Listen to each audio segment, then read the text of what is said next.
Mr. Mueller, in response to the chairman that had asked you some questions, I think you were responding specifically about some concerns in northern Ohio related to their coal plants. Can you expand on the concerns that you have there?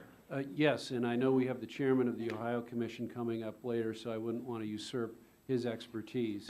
But we have a zone in northern Ohio where a number of plants are being shut down in the next 2 years, perhaps. There's a need for greater either generation in that load pocket or more transmission or both. And when the market did, because Commissioner LaFleur alluded to the 3-year forward capacity market, and new generation did not clear in that market because the prices were suppressed by a lot of demand response. There's some concern whether that demand response is actually going to be there in the summer of 2015. So there's a lot of issues. They come together in the summer of 2015 when, of course, the load is the highest, and it's something we're watching very closely. Thank you. You were also talking about kind of a concern about regulation, if there's a haste to put regulations in place quickly, that it, or add more on top, that it can actually add to the cost of electricity for consumers. Can you expand on what you were referring to there? Yes. Well, given the number of megawatts in this country, and they're spread out around most of the country, there's not a lot in the Northwest or the Northeast anymore, or California, but the number of coal plants that are being retrofitted in a short amount of time, there's a squeeze on the engineering talent, the skilled labor component. There's some argument there are not enough Boilermakers to go around. The supplies, just the supply chain gets squeezed the shorter that time frame is to try and get it all done to meet the regulations. So like any job in your house, that if you want it done quicker, you're going to pay more.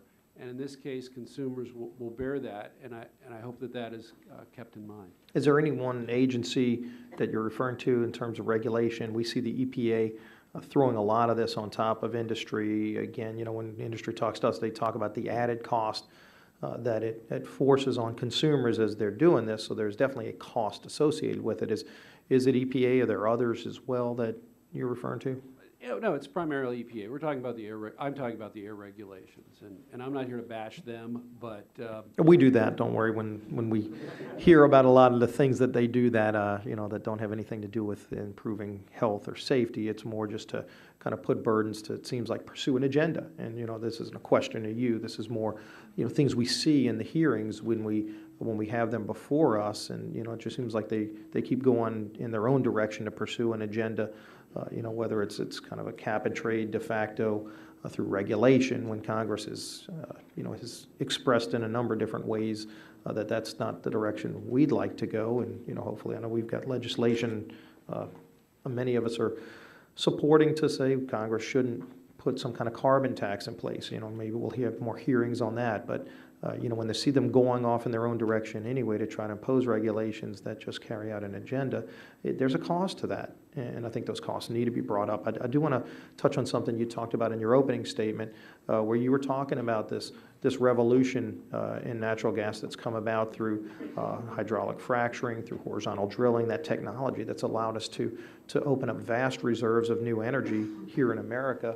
And of course, we hear about EPA looking at trying to get into that and try to regulate what states already do. States do a great job of regulating hydraulic fracturing. It's been very successful, created great jobs, but also great potential for American energy security. And of course, that's threatened.